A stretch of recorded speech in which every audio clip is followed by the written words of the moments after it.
Et comment ça va? Il faut toujours recentrer le débat. Parce qu'on a affaire à des intelligences maléfiques. C'est-à-dire des personnes qui ont l'art de manipuler les esprits. La grande thématique qu'on a soulevée ici, c'est que les anciens pédégistes, les anciens proches d'Ali Bongo, ont apporté la confusion dans l'opposition. De par leur comportement, de par leur inaction, de par leur manque de vision, de par leur mensonge, de par leur incohérence, ça ne va pas. L'opposition actuelle n'est plus ce qu'elle était à l'époque.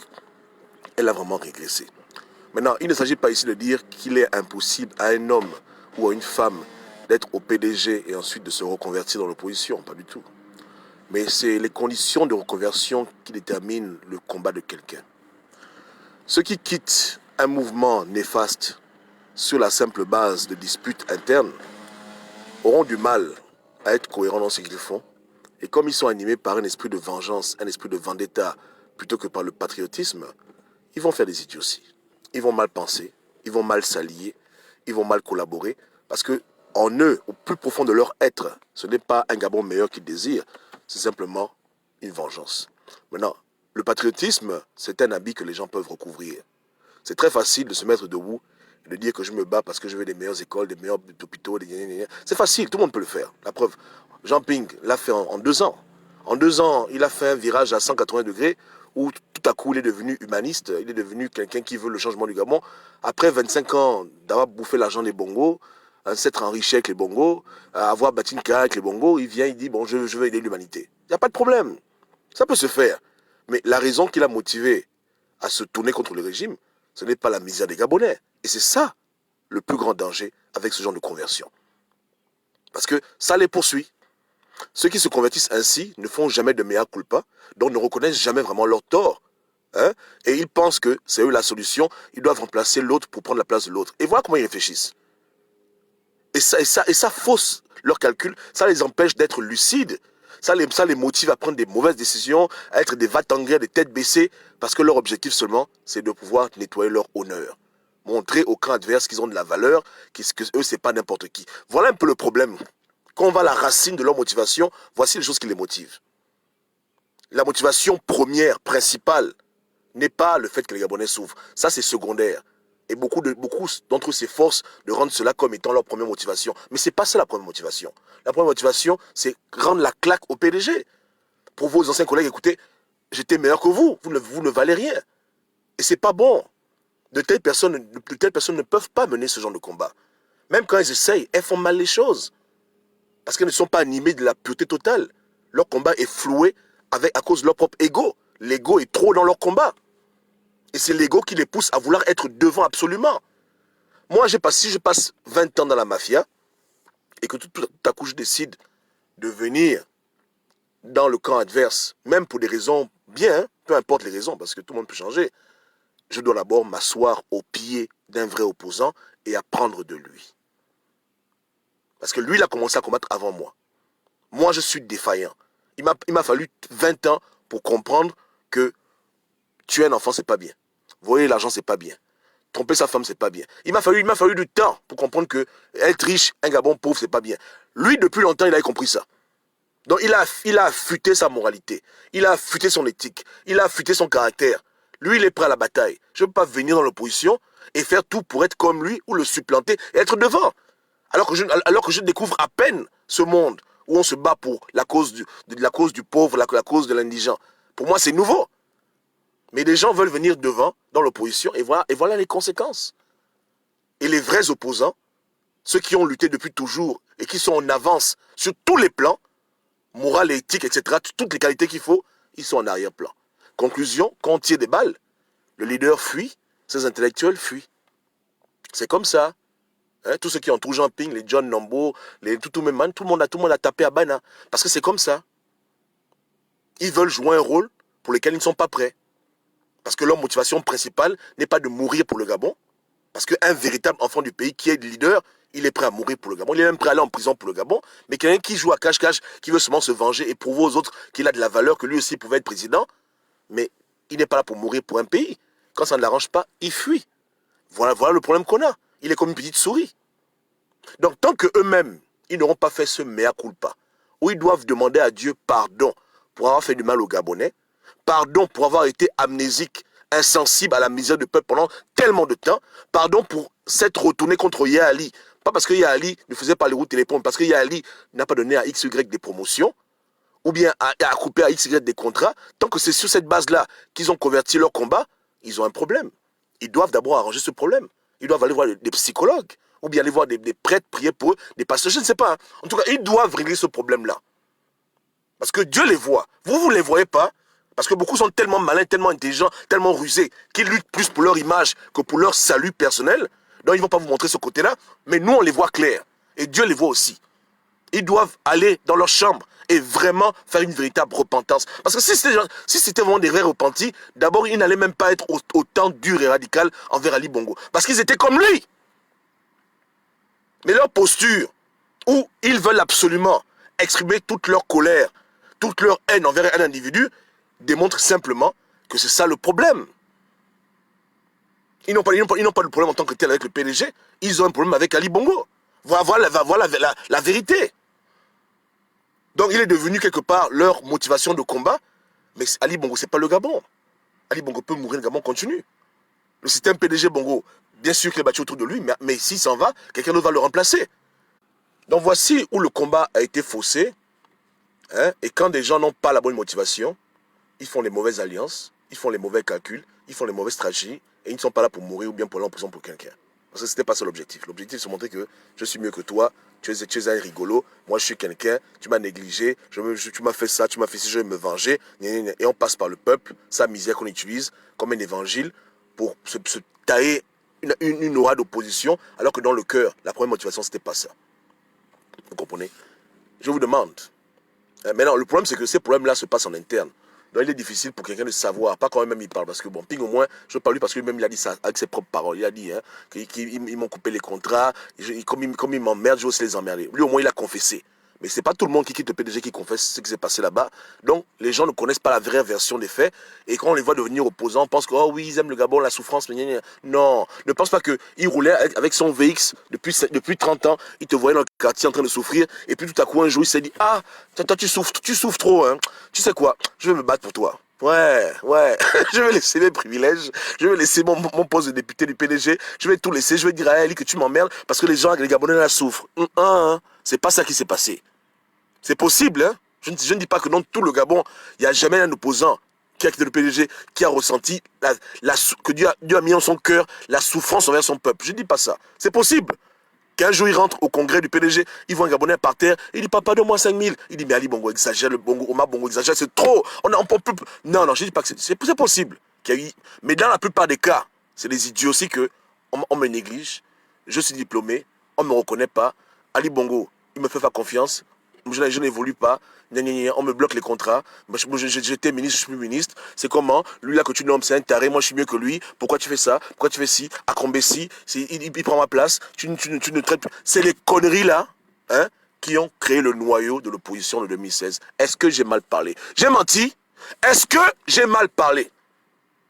Le commun dénominateur de 95% des alliés de Jean Ping, ex-pédégistes, c'est les règlements de compte avec Yaya Ali. Ça s'arrête là. C'est tout. Ça s'arrête là. Avec le PDG comme un établissement, avec Ali Bongo ou les problèmes internes. C'est pas bon. C'est pas comme ça. Tu comprends? Moi, j'ai toujours dit aux gens que celui qui a un problème personnel avec Ali Bongo, il prend sa voiture, il va le gifler à la présidence, il le bastonne, il règle ça en privé. Mais celui qui se lève pour le Gabon, qui se lève pour les pauvres, la veuve et l'orphelin, il agit différemment parce que son combat, il est tout autre. Un homme part, un système reste. Omar Bongo est parti, on est toujours dans le bongoïsme. Il y a un problème. Vous comprenez? Donc, voici un peu ce qui se passe. Alterner, c'est-à-dire que dire au PDG que votre leader c'est un con, moi je suis mieux que lui, on était bien ensemble, avec moi il s'est mal comporté, je le remplace et puis on est ensemble. Voilà un peu le discours que Ping a toujours eu et qu'il ne se cache même pas de ça. Ouais. C'est pas mauvais en tant que tel, mais la motivation n'est pas bonne. Il n'est pas devenu opposant parce que je souffrais, parce que ton enfant n'a pas la bourse, parce que l'enfant là-bas a été égorgé, crime rituel. C'est pas ça qui l'a motivé à devenir opposant. Et c'est ça qui l'empêche de faire les choses correctement. Puisqu'il est en mode remplacement, il n'est pas en mode libération en temps réel. Et ça emmerde, parce que les Gabonais, eux, ils n'étaient pas en mode remplacement. Ils étaient en mode libération totale. La fin d'un système, la fin d'un régime. Voilà ce que les Gabonais, eux, ils veulent. dans toutes les choses qui peuvent apporter la fin du régime, ils ne peuvent jamais mettre l'énergie dedans. Comme l'insurrection, etc. Ils ne peuvent pas, parce qu'ils se disent que non, si le régime s'écroule, on perd tout, nos potes perdent tout. Mais ce n'est pas ça le but. Le but, c'était seulement de remplacer le directeur général et nous, on prend sa place. N'est-ce pas, non? Voilà. Garder la cohésion avec certains frangins, mais prendre la place du frangin qui nous emmerde tous. Notre ennemi en commun. Le président qui fait mal les choses au sein du parti. Ça s'arrête là. Donc, c'est un combat qu'ils peuvent mener, parce qu'ils sont libres en tant qu'adultes. Mais pourquoi mettre le peuple dedans? C'est ce que moi je leur reproche. Pourquoi mettre une fausse image de ce qu'on n'est pas pour amener le peuple à nous suivre dans nos règlements de compte internes du PDG? C'est méchant. C'est très méchant. Les Gabonais n'ont pas bouffé avec ces gens-là l'argent au PDG. Les Gabonais n'ont pas forcément eu des promotions grâce au PDG. Les Gabonais n'ont pas côtoyé les salons feutrés, mangé le caviar avec les chefs. Pourquoi les Gabonais iront maintenant se bagarrer avec un Ali Bongo parce qu'il y a un opposant qui veut régler les comptes avec Ali Bongo parce qu'il a quitté le PDG? Je vous demande. Tu as encore des cas comme Chambrier. Est-ce que Chambrier est devenu opposant parce qu'il a la conviction? On l'a chassé du PDG. Il ne faut pas oublier ça, hein? Parce que tous là sont en train de regarder leurs yeux 2023. Il faut qu'ils se rappellent qu'on l'a chassé comme un chien du PDG. Il n'a pas claqué la porte pour dire que le pays est mal géré, comme il est juste professeur agrégé d'économie, l'économie, non, non, non, non, non, non, non. Il a claqué la porte. Je dis même quoi? On l'a chassé pour indiscipline. C'est tout. Donc lui-même, il n'a pas pris ses pieds pour que je quitte la famille. On l'a dit, dégage. Et tout à coup, il est devenu opposant du régime. Voilà, il viendra nous parler que les Gabonais souffrent les inégalités sociales. Suivez-moi, j'ai la solution. Écoutez, on est fatigué. Lui, c'est un petit ping, Chambrier. Il est comme son bon grand. C'est ça qu'on ne veut plus. Il faut que les gens là, d'abord, il leur faut une délivrance. Ils doivent venir nous dire que ce n'est pas normal d'avoir été rebelle au PDG sur la base des problèmes personnels, mais pas sur la base de la souffrance du peuple. Ils doivent reconnaître que non. Et tous sont comme ça. Même Boba était comme ça. Sauf que lui, je pense qu'il a vraiment été touché par la souffrance du peuple. Après, il a ouvert les yeux. Mais au prime abord, quand il se rebelle au PDG, c'est pas parce qu'Ali Bongo gère mal les choses ou bien le PDG. Non, c'est d'abord parce que c'était un problème de leadership. Omar Bongo est mort, qui prend la place. Et Egen donc pareil. Et c'est pas bon. Le Gabon ne mérite pas ce genre d'opposants. Je suis vraiment désolé. Aucune offense aux morts. Hein. Les morts sont morts, il n'y a pas de problème. Mais ce n'est pas ce que nous, on mérite. On mérite des gens qui, depuis toujours, mènent leur combat sur la base simplement de l'idéologie. Ali Bongo, eux, ils n'ont pas un problème personnel. Eux, ils combattent le système. Il est à la tête du système. S'ils le combattent, c'est à cause du système. Pas parce qu'Ali Bongo n'a pas donné les promotions. Ali Bongo les a maltraités au Congrès. Ali Bongo les a négligés. Ils ne sont pas dans ce mode de pensée. Ils sont dans un mode de pensée que le peuple souffre. La misère a abusé, on doit libérer ce pays. Les Gabonais, il faut que leur vie change. Les Agonjo, les Rendjambé, tout ce monde-là, voici quel était leur commun dénominateur. Ce n'était pas des règlements de compte personnel. C'était vraiment un combat pour libérer un véritable pays. Donc moi je dis que ce genre d'opposants doivent revenir devant. Les autres peuvent être là s'ils veulent, mais ils doivent être derrière. C'est ce qu'on est en train de dire seulement. Parce que je vous garantis, hein, moi je peux me taire. Hein. Tous mes frangins peuvent se taire. Et on laisse faire. On laisse faire les gens qui ont des problèmes personnels, qui ont des démons qui n'ont pas encore exorcisés, aller encore devant, se faire encore mal. Et ils vont encore se faire mal. Et on viendra encore parler en 2024 pour dire qu'on vous avait dit. Voilà. Vous voyez, non? Vous comprenez? Ils sont malades. Ils sont possédés. Ils ont en eux des rancunes et des haines qu'ils doivent d'abord libérer de leur esprit. Ils doivent pardonner Ali Bongo. Ils doivent pardonner eux-mêmes. Parce que beaucoup d'entre eux accusent Ali Bongo, mais c'est eux-mêmes le problème. Ali Bongo ne forçait pas les gens à le suivre. Donc ceux qui l'ont suivi et qui ont été abusés par lui, qui ont été malmenés par lui, c'est leur propre faute. Comment tu vas te plaindre que l'on me coupe les contrats? Tu es dans la mafia. Voici la mafia, elle fait du bien, elle fait aussi du mal. Donc quand elle fait du bien, tu es content. Quand elle fait du mal, tu te plains. Combien de Gabonais ont eu des contrats coupés à cause des bongos en 25 ans où tu étais président, tu étais à l'Union africaine, tu étais avec les bongos? Combien de Gabonais ont souffert? Donc quand ça t'arrive, tu te plains maintenant. Faut pas te plaindre. Le problème, c'est pas Ali Bongo, le problème, c'est toi. Voilà qu'ils doivent aller voir un psychologue. C'est eux le problème, c'est pas Ali Bongo le problème. Tu as profité du mal. Maintenant, le mal là te chatouille un peu. Tu te fâches, tu deviens opposant. Non, c'est toi le problème. Tu faisais d'abord quoi là-bas? Qu'est-ce que tu faisais d'abord avec eux? Tout ce temps-là. Tout ce temps, tu faisais quoi avec eux? C'est quand le mal t'a touché que maintenant tu as pris conscience. C'est trop facile. C'est trop facile. Il faut demander pardon à Dieu. Il faut t'exorciser. On doit faire ta délivrance. Tu vois un peu, non? On doit faire ta délivrance. Yeke, c'est ça, mais c'est pas ça.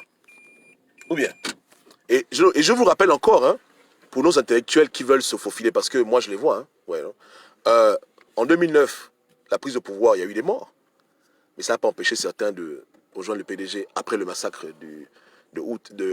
septembre 2009, hein, où il y a eu beaucoup de morts, là, après on a tué les gens. N'est-ce pas, non? Donc il faut qu'on arrête de jouer au con, hein, comprenez, hein? Donc à moins que les gens, leur cerveau a disparu en 2009 et leur cerveau est venu réapparaître en 2016, en 2014, 2015, il faut qu'ils nous disent comment ils peuvent sortir d'un tel milieu sans un véritable mea culpa, sans une véritable délivrance de leur manquement. Moi, ça ne va pas. Hein? Ali Bongo, il était président quand il y a eu le massacre en 2009. Les gens l'ont rejoint en 2011, 2012, 2010. Bon, il faut m'expliquer ça. Après, il y a eu un opposant, il ne faut pas déconner. Donc, un temps, il faut arrêter. Donc, qu'est-ce qui s'est passé? Subitement, attends, c'est une blague? Non, il faut qu'on arrête.